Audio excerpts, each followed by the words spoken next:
So yan kabels, nakita nyo. Hindi po yan swimming pool ha mga kabels. Lupa lang po yan na ginagawa pa yung pader.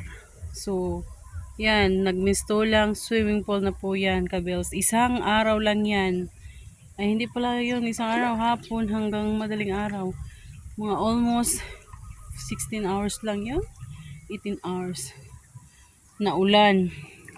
Nagmisto lang, swimming pool na po yan. At 2 days na po yan ha. Nung first day, hindi ganyan kalalim, mas malalim pa dyan. Tingnan mo yung tubig kabels oh. Oh, galawin ko siya oh. Oh, galawin ko siya. Paano siya hindi magbaha kabels na wala siyang daluyan oh. Tingnan mo. Oh, wala siyang daluyan, sarado siya kasi may pader. Kasi ang pader.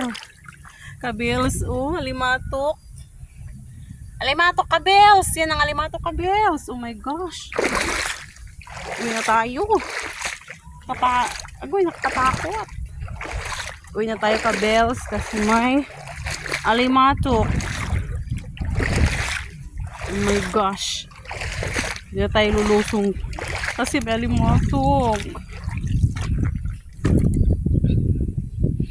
Oh, diba? Kabels.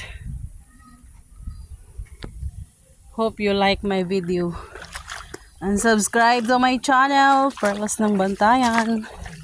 This is the update of flood in the Sitio Tawen, Barangay Balidbid, Santa Fe, Municipality of Santa Fe.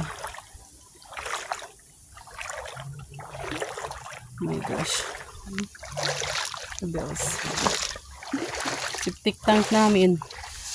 Instant. Ano siya? Oh my gosh. Oh my gosh.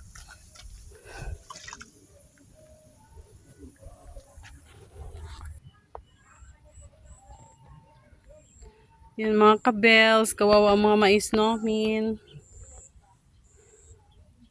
Mga mais namin kawawa. Oh, malalaki na sana sila.